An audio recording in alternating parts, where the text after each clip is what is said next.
یک آهنگه که نام لالالا رو خوانده بودم شنیدین؟ اوه این بگیرم فیلم تو رو خدا دوربین ازی رو بگیر ازی برده دوربینه بگیر اکلا از اینم نه آهنگ لالالای نو خوش آمد راستی چطور بره؟ تاکسی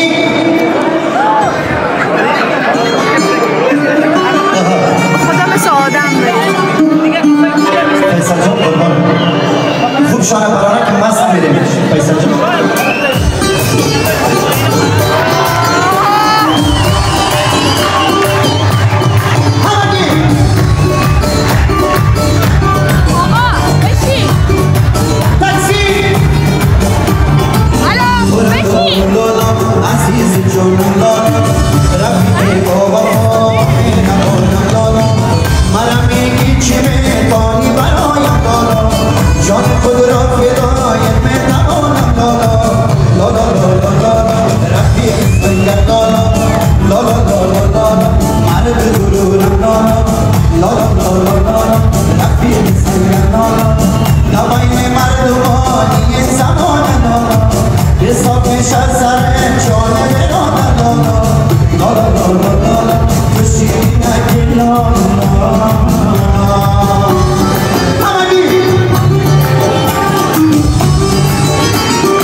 آمستردام هلند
جمیرا بعد از کنسرت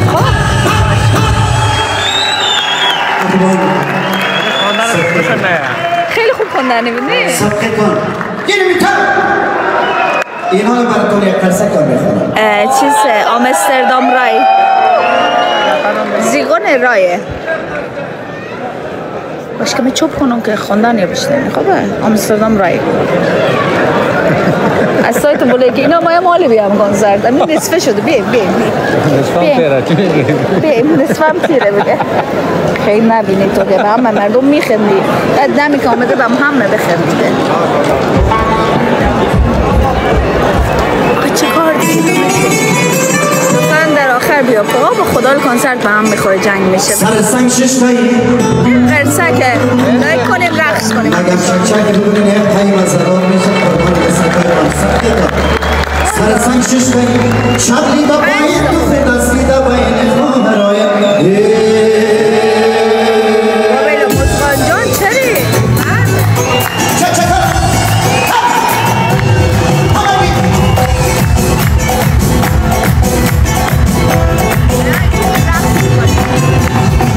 سر سنگ ششتایی دفعه بعد شبلی با باید تو فدستی دا باید شبیه میکنه. دو سالی دیگه صبری خدا کن چرای میکنم از خانم لیلی لیلی لیلی ندارم ایلی میخوانم لیلی لیلی لیلی ندارم ایلی پشتم را کمانیم روی حال خدایی پشتم را کمانیم روی حال خدایی و بیروز جا همگی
سلام علیکم.